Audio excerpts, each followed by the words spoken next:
تو داتا صاحب کہتے ہیں وہ بیج جو صحرا کی مشکل زمین کے اندر پھینکا جاتا تھا، پھر آندھی آتی تھی، طوفان آتا تھا، وہ بیج اپنی جگہ نہیں چھوڑتا تھا، ادھر ہی قائم رہتا تھا اور وقت مقررہ پر پھل بھی دیتا تھا۔ کسی نے تو پھینک دیا اس کو زمین پہ، اس کا خیال بھی نہیں کیا، لیکن اس کو اتنی محبت ہے پھینکنے والے سے کہ وہ جواب میں اس کو فروٹ دے رہا ہے۔ تو محبت کا پہلا مطلب جو داتا صاحب نے بتایا وہ ان بیجوں سے انہوں نے بتایا کہ عرب ورلڈ میں بیجوں کو محبت کہتے تھے، جو کہ آندھی طوفان کا مقابلہ کرتے تھے، اپنی جگہ کو نہیں چھوڑتے تھے، نامساعد حالات کا مقابلہ کرتے تھے، and then they were generous enough to transform themselves into a fruit۔ پھر کہتے ہیں محبت حبب سے ہے، محبت حب سے ہے، حب حبب سے ہے۔ اور حبب عرب ورلڈ میں پرانے زمانے میں پانی کے ایک تالاب کو کہتے ہیں، پانی کے ایک ذخیرے کو کہتے ہیں، اور وہ پانی کا ذخیرہ ایسا ہے کہ اس کی ڈیپتھ کا پتہ ہی کوئی نہیں، اس کی ڈیپتھ کا کوئی پتہ نہیں ہے۔ اور پانی کا ذخیرہ اگر ایسا ہو عام طور پہ جس میں ڈیپتھ کا پتہ ہی نہ ہو، اس کا مطلب ہے کہ it is full of water, تو پھر اس میں تو سیلاب بھی آ سکتا ہے، اس میں تو فلڈ بھی آ سکتا ہے، وہ پانی باہر بھی جا سکتا ہے، لوگوں کو ڈسٹروائے بھی کر سکتا ہے۔ لیکن حبب ایک ایسا پونڈ آف واٹر ہوتا تھا جس کی ڈیپتھ بھی اینڈ لیس،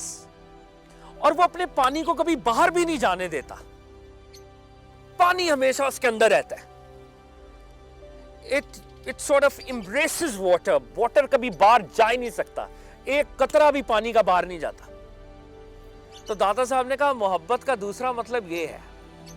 کہ جب تمہارا دل اس حبب کی طرح ہو جائے کہ اس کے اندر جیسے ڈیپتھ ہو،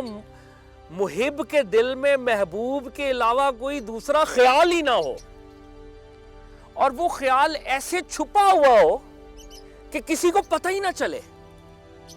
وہ کبھی فلڈ نہ ہو، طغیانی نہ آئے کہ لوگوں کو بھی ڈسٹرکشن کا سامنا کرنا پڑے۔ یہ محبت کا ایک اور مطلب انہوں نے بتایا۔ پھر انہوں نے محبت کا ایک تیسرا مطلب کہا کہ پرانے زمانے میں برتنوں کو رکھنے کے لیے ایک لکڑی کا ایک سٹینڈ بنایا کرتے تھے یوٹینسلز کو کیری کرنے کے لیے، وہ بھی حب سے تھا۔ اس پہ آپ گرم پیالہ رکھ دیں، آپ ٹھنڈا پیالہ رکھ دیں، وہ بیچارہ یہ نہیں کہتا یار یہ اتنا گرم ہے میرے اوپر رکھ دیا، یہ اتنا ٹھنڈا ہے میرے اوپر رکھ دیا۔ اس پہ جو کچھ برڈن بوجھ ڈال دیا جاتا ہے اس کو خوشی خوشی قبول کرتا ہے اور کبھی نو نہیں کرتا۔ تو یہ ایک محبت کا ایک اور مطلب انہوں نے بتایا۔ پھر انہوں نے محبت کا ایک اور مطلب بتایا، انہوں نے کہا محبت جو ہے جب بادل زور سے برستے ہیں اور بارش ہوتی ہے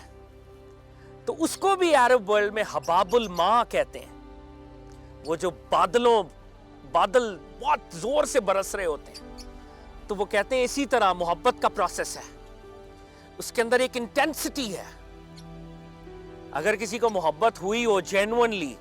تو آپ تو اسے بے وقوف کہیں گے، اس کو لیبل دے رہے ہوں گے، لیکن اس کے اندر ایک انٹینسٹی ہوگی، ایک فلو ہوگا جیسے بارش کے اندر ہوتا ہے، اس میں ڈسرپشن نہیں ہوتی، کبھی بھی اس میں پاز نہیں ہوتا۔ آپ یہ نہیں کہہ سکتے کہ یار 5 منٹ کے لیے اپنی محبت کو سسپینڈ کر دینا، پاز کر دینا، نہیں، it's a non going process.